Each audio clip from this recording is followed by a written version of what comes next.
The camera opens with a lavish New Year's Eve party. Sparkling chandeliers cast a golden glow over a beautifully decorated ballroom. Employees in their best attire mingle with laughter and chatter filling the air.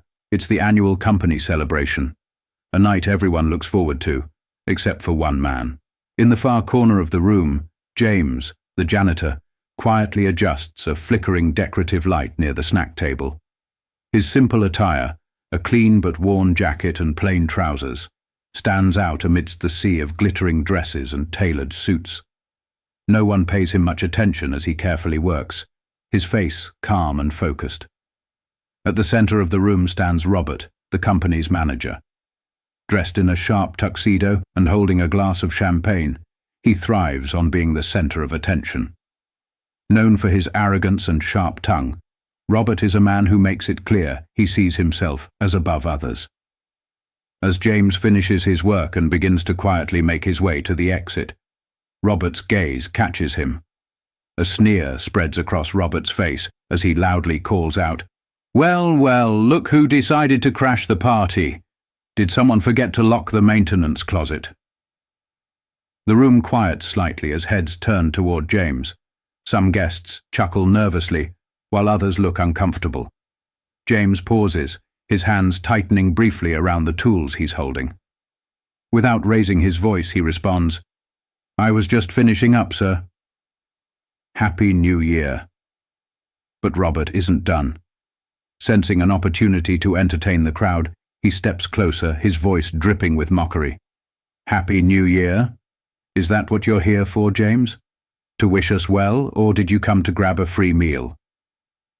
A few guests laugh awkwardly, though many exchange uneasy glances. James, still composed, replies, "I was invited, sir." "Invited?" Robert's voice rises with exaggerated surprise. "Who invited you?" "The janitorial staff Christmas committee." "Oh, wait, you're the only one." This time the laughter is louder, and James lowers his gaze. But instead of retreating, he takes a deep breath.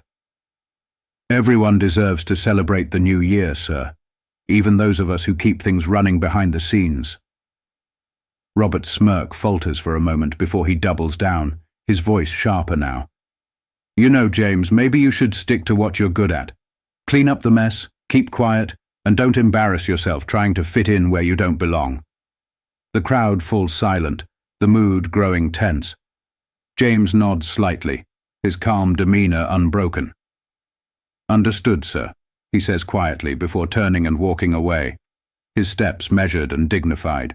As James quietly exits the main hall, the atmosphere in the room shifts. A few guests glance at each other, whispering about Robert's harsh behavior, while others quickly return to their conversations, eager to move on. Robert, however, thrives on the attention and isn't ready to let James off so easily. "Hey, James!" Robert calls out, his voice echoing across the room. James pauses in the doorway and turns back, his face calm but his eyes watchful. Robert raises his champagne glass, feigning cheerfulness. "Don't rush off. Why don't you come back and join us? After all, you said you were invited. Let's hear what you have to say to the team." A few nervous chuckles ripple through the crowd. James stands still for a moment before walking back into the room, his steps measured and deliberate. As he approaches, Robert gestures toward the center of the room, where a small stage is set up for the evening speeches. "Go on, James," Robert sneers. "The floor is yours. Tell us about your big plans for the new year." The crowd murmurs, some visibly uncomfortable while others watch with curiosity. James steps onto the stage, his posture straight and his expression unreadable. He clears his throat, his voice calm but steady. "Well," James begins, his eyes scanning the room, "my plans for the new year are simple: to continue doing my job to the best of my ability, to ensure that this company, and everyone in it, can thrive in a clean and functional environment." Robert claps sarcastically, cutting him off. "How inspiring," he says with a smirk. "Ladies and gentlemen, let's raise a glass to James, the unsung hero of our floors and bathrooms." Laughter breaks out, though it's strained and uneasy. James stands quietly, allowing the noise to die down before speaking again. "You're right, Mr. Robert. I may not wear a suit or sit in a corner office, but my work is important, and whether it's appreciated or not, I'll keep doing it." The room falls silent, the weight of James's words hanging in the air. For a moment, even Robert seems at a loss for a retort. But his pride won't let him back down. "Touching speech, James," Robert says, his tone mocking. "But let's be honest, people like you don't get far in life. Know your place, and maybe next year you'll get a better job than cleaning up after us." The room grows even more tense. Some guests visibly shift in discomfort, their eyes darting between Robert and James. A young woman near the back whispers to her friend, "That's going too far." James nods slightly, his face calm but his eyes resolute.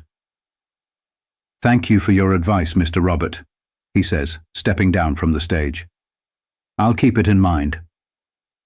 With that, James walks away, leaving a stunned silence in his wake. Robert smirks, taking another sip of his champagne as if he's won some sort of victory. But the guests' uneasy expressions hint that the night's events have left an impression, and not a flattering one. The party continues, but the energy in the room feels different. Guests murmur amongst themselves, many glancing toward Robert, who seems oblivious to the unease he's caused. James has disappeared into the background, quietly going about his tasks. As the clock edges closer to midnight, the event's MC steps up to the microphone. "Ladies and gentlemen," he begins, "it's time for the highlight of the evening, the New Year's address from our company's leadership. Please give a warm welcome to—" The MC pauses, looking down at his cue card with a slight grin. "Our new CEO, Mr. James Carter." A wave of confusion sweeps through the crowd. Guests exchange puzzled looks, some whispering, "Did he say James Carter? The janitor?" Others simply stare in disbelief. Robert's smirk fades as he looks toward the stage, his champagne glass frozen mid-air. Then, from the back of the room, James emerges. But this time he's not carrying tools or wearing his modest jacket. He's dressed in a sharp, tailored suit, his posture exuding quiet confidence. Gasps ripple through the crowd as James walks toward the stage, his steps deliberate and composed. Reaching the microphone, James takes a moment to look out over the room, his gaze settling briefly on Robert. The once smug manager now looks pale and stunned, his bravado shattered.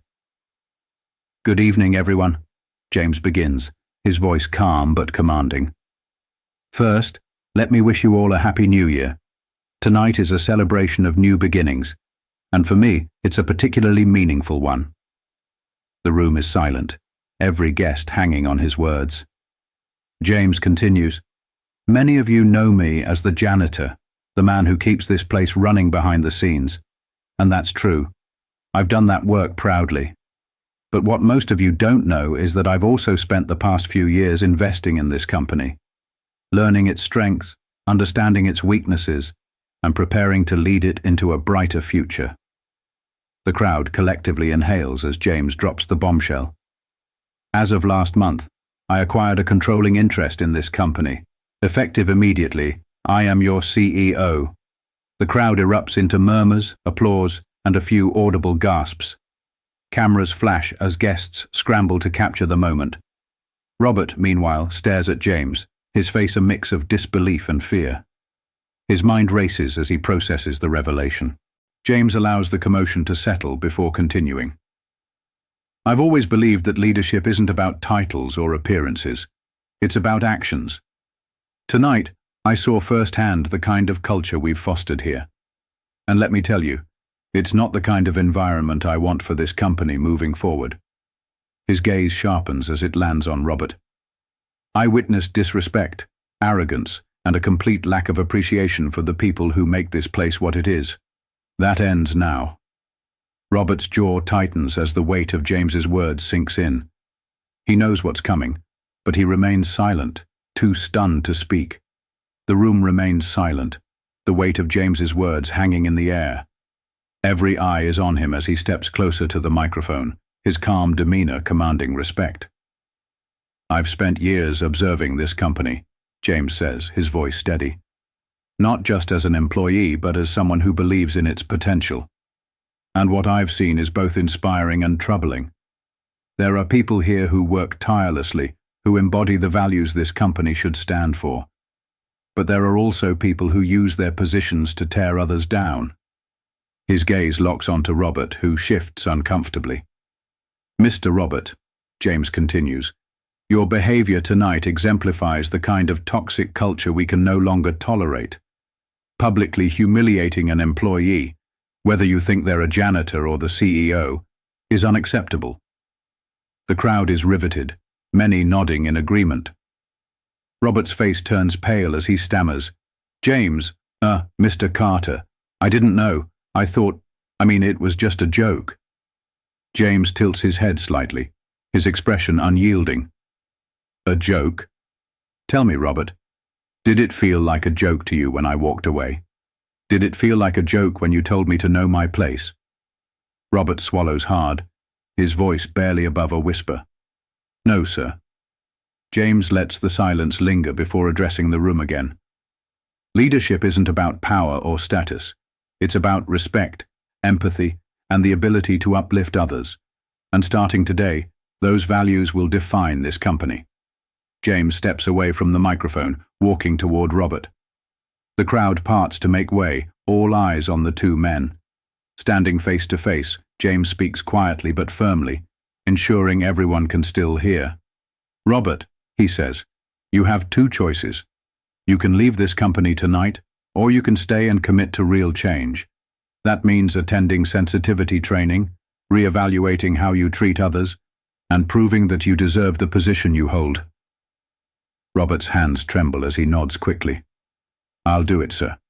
I'll do whatever it takes. James steps back, his expression softening slightly.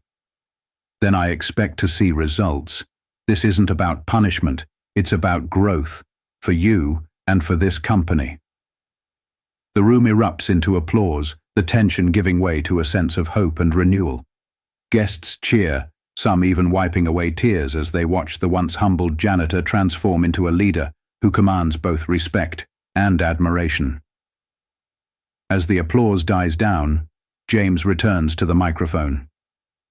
Tonight is about new beginnings, he says. Let this be a reminder that every person in this room has value. Whether you're cleaning floors, managing teams, or running the company, your contribution matters. And together, we can make this company a place we're all proud to be a part of. The crowd cheers again, and James steps away from the stage, shaking hands and exchanging kind words with employees who approach him. Meanwhile, Robert retreats to the side of the room, visibly shaken, but perhaps, for the first time, genuinely reflecting on his actions. As the party begins to wind down, the atmosphere in the room is markedly different. What started as a night of celebration and casual elitism has transformed into a profound moment of reflection and camaraderie. Employees exchange smiles, a newfound sense of respect rippling through the crowd. At the center of it all stands James, now fully embraced as the leader he has always been. James walks among the guests, shaking hands and exchanging kind words. Employees who had been hesitant to approach him before now eagerly express their admiration and gratitude. A young woman from the marketing team stops him, her voice trembling with emotion. Mr. Carter, she begins, I just wanted to thank you. Seeing how you handled tonight, it gives me hope. I've worked here for years, and I've never seen a leader care like you do. James smiles warmly. Thank you for saying that. But it's not just about me. It's about all of us. Together we can create a workplace where everyone feels valued. Near the back of the room, Robert stands alone, his glass of champagne untouched. His once commanding presence has been replaced by quiet introspection. Seeing this, James approaches him. Robert, James says, his tone neither harsh nor forgiving. May I have a word? Robert nods quickly, his demeanor humble. Of course, sir. They step aside, away from the crowd. James folds his hands, his gaze steady. Tonight was difficult, for both of us.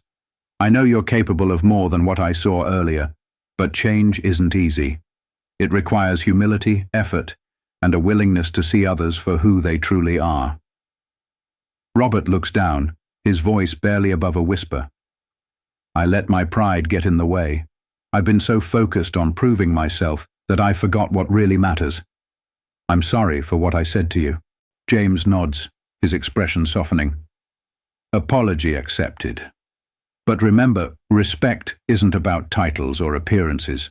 It's about treating everyone with dignity, no matter their role. Robert nods solemnly. I'll do better, sir. I promise. As the clock nears midnight, James returns to the stage for one final address. The guests gather, their eyes filled with admiration and anticipation. Holding a glass of sparkling cider, James smiles at the crowd. This year, I started with a simple goal, to make a difference. I didn't expect it to happen this way, but perhaps that's the beauty of new beginnings. Every one of us has the power to change, not just ourselves, but the world around us. The room is silent, every person hanging on his words. James raises his glass. Here's to a new year filled with respect, collaboration, and the courage to build something better together. Happy New Year. Happy New Year, the crowd echoes, raising their glasses in unison. The camera pans over the room as employees laugh, talk, and reconnect with one another. In the corner, Robert shakes hands with a few colleagues, a small but genuine smile on his face. James watches from a distance, satisfied but not complacent. He knows the work has only just begun.